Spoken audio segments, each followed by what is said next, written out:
greatly honored to be part of the awareness, to share a few of my stories. My story is a long story, but Fiji Cancer Society always warned me about my time. This morning, they said, you have only 10 minutes. So I'll try my best to give my story within 10 minutes, so that we will be able to see the truth that Madam Minister is trying to say to us this morning, that cancer can be treated. I am the living testimony to healing. And I'm standing up here, I'm a cancer survivor. I am free from cancer. I'm declared cancer free. And this is my 6th year of survival. I know when I'm standing up here, I feel for my friends who have passed. We came together and we were advocating together. They were strong and they were happy. But now that they have passed, I'm still up here. And I'm still a strong witness to everyone.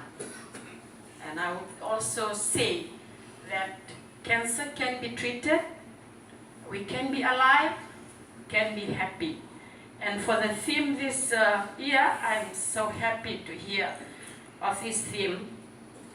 No survivor can survive alone. We need support. To begin with, my name is Asena Seniloli. I am originally from Lambasa, Bulobi in Lambasa, Maduata. And I am a Methodist church deaconess. I work in the church, and currently I'm a Methodist deaconess working at Ndawilevu Methodist Primary School. Before me, the role of 400 plus students listen to me every day. Every morning, every day, I teach level 1 to level 8. And thinking about being a survivor, to survive and to go back to work, that's like an exciting journey to me. Life to me is precious. Life is a reward. Life is a gift from God. And this is why I am standing up here to share my story, so that we all take it in as precious. We have only one life, and when that life is alive, let us look after this life and make sure that we don't have cancer. I was diagnosed during when I was that was 2012, but I felt the lump on my left breast 2009. I was hiding myself, trying to deny, maybe because there was not enough information that I should learn about having this lump. And I was not aware that it was dangerous, because it was not paining. It was not a painful lump, it was just a simple hard thing on top of my left breast. And it was okay. Then I decided to go to the hospital, not because of that lump. I just wanted a good checkup, thoroughly. I wanted to know my standard, the standard of my life. I want to have some kind of a medical examination, because I was doing my studies. I was doing my bachelor degree for divinity, Pacific Theological College, when I went for my medical checkup. Everything was okay, and then finally I said, wait, can we just check on this? There is like a rough surface on top of my my breast. Is this the lump that they talk about? And then we started off again with scanning. They took me to private hospital for mammogram, and then biopsy test. After the biopsy test, I was asked to come for my result, and then I was told it was suspicious of malony. Well, for me, that word was not really a good word for me to take in, and I didn't like it, so I denied. That was my denial stage. I said, I don't want suspicious, I want positive. And then I had to make my way and try to be strong enough to go against medical checkup. So I was really against the doctors and the nurses, oncology, everybody. I stopped myself, and I wanted somebody to sign me out so that I could go outside of the hospital and go for traditional healing, go for herbal medicine, go for traditional massage. And then the consultant that was speaking in front of me told me I would only sign you out if you promised me to come back after 2 weeks. Then I said, okay, I'll come back after 2 weeks. Then he signed me out.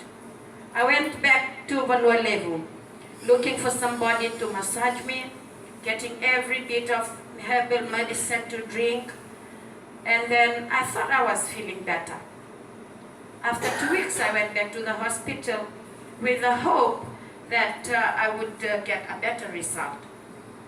Unfortunately, after 2 weeks, after 1 month, I was given the bad news that I had cancer. It was positive. This is real. It was positive with stage 2. It was very aggressive. Then the doctor said, the good news is you can still be treated. Then I was strengthened. I was given the hope. I asked the doctor, if I am treated now, how much time do I have left? In my mind, I was thinking of my daughter. She was just 8 years old.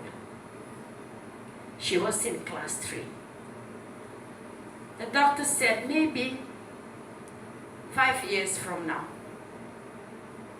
Then I started adding the years, 8, 9, 10, 11, 12, 13. Oh, my daughter will be in class 8.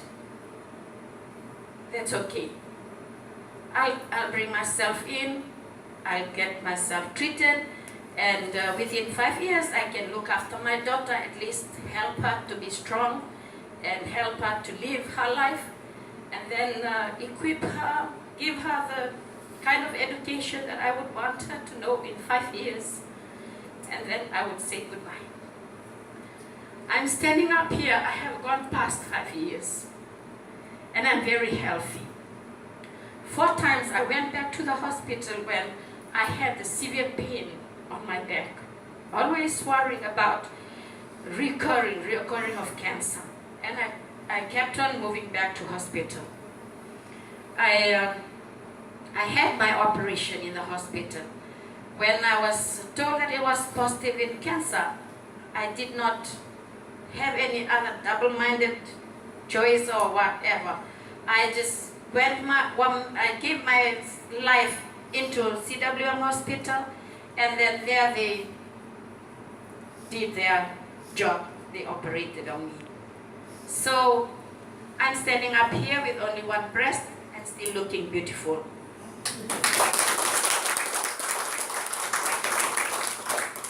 No one survives alone. My daughter, when she was 8 years old, she stood in front of me and challenged me. I was dying. And she said, Mommy, if I graduated from university, I would want you to dress me up with my gown and put my hat on and watch me graduate. Mommy, if I'm 21 years old, I would want you to bake my cake and give to me one nice good key so that I could live my life as a young girl. Mommy, if I get married, remember she was talking when she was 8 years old. If I get married, I would want you to take me to my new home. This was a great challenge to me, but it was a very good challenge. It helps me to think wisely about how to live my life. So I have to be up and strong and be faithful to God and ask God to give me back my life. The way God saved me was miraculous, and it was, it was not expected. Like in the family, when they see me dying, they were sitting beside my bed. I was bedridden. My husband would sit beside me, hold me, and pray and said, Lord, this is not the time to take her. Please, Lord, I'm not ready to be alone without her. Please, Lord, whatever you may think that should give her life, I need her. My husband is the minister, a Methodist minister. Now he is the lecturer of the Villeville Methodist Theological College. And he was doing his master's degree. And he was thinking about, after graduating from here, I will work in the church. I can't walk alone. I need my wife. I was in the midst of my Bachelor of Divinity studies. And he was praying, Lord, let her graduate. Give her life, let her graduate. We walk together. 1 year would be enough. If we walk together again in the church for 1 year, that would be enough. Then you can take her. And I was listening, dying, listening. I have to be strong, sit up, strengthen my faith, and said, Lord, if I have to be alive, if you have to listen to these prayers, if you have to listen to my daughter's testimony, then you have to give me life. It was a demanding prayer, a very demanding prayer, and I said, but if you have to give me life, Lord, I don't want life with cancer. It has to be a life free of cancer. Here I am free of cancer because I made the right choices. And I believed in God. I believed also in the doctors and the nurses, and I would want to thank the Fiji Society for Cancer, Fiji Cancer Society, for the support, and to each and every one of you who always stand up and advocate for cancer. I would like to thank you all, because without you, I would not have been here. The Fiji Cancer Society supported me all throughout my life, till now. Transportation. Whenever I am weak at home, I would call to Belinda any time of the day or night. Madam, I don't feel good. I'm not feeling well. Come, the car is coming. I wouldn't pay a thing. The taxi will bring me from home to the hospital, waited for me, take me back again. This is the greatest effort and the greatest job that you are doing to all the cancer patients, ladies and gentlemen. And for that, I would like to thank you all. I thank the doctors and the nurses. I'd like to take this time to thank Oncology Department for always helping us, very compassionate. The Fiji Cancer Society and all the workers, the volunteers, they have a different heart.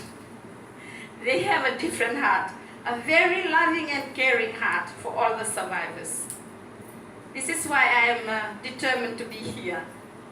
Yesterday, I was thinking about coming and I was worried.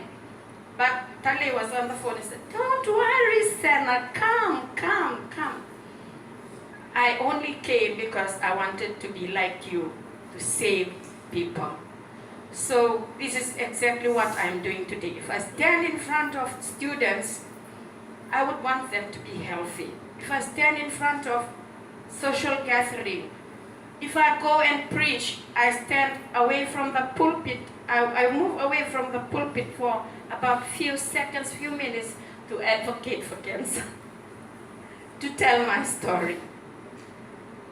And if the hospital is full of women coming in, it is because we are calling out to women and telling them the reality of cancer. Cancer is real, cancer is painful, cancer is killing, is a killer. And for that, ladies and gentlemen, I would like to take this time to thank you all once again, Madam Minister, for the very inspiring speech. Everything that I wanted to say has been said. Everything that I wanted to say is up on the board, up on the yes, and it's all up there. My story is your story. Please take this story and help your friends, help the society, help the Fijians to come to the hospital. Cancer can be treated. We can be free. Any stage, come to the hospital, they will help you out. Thank you very much.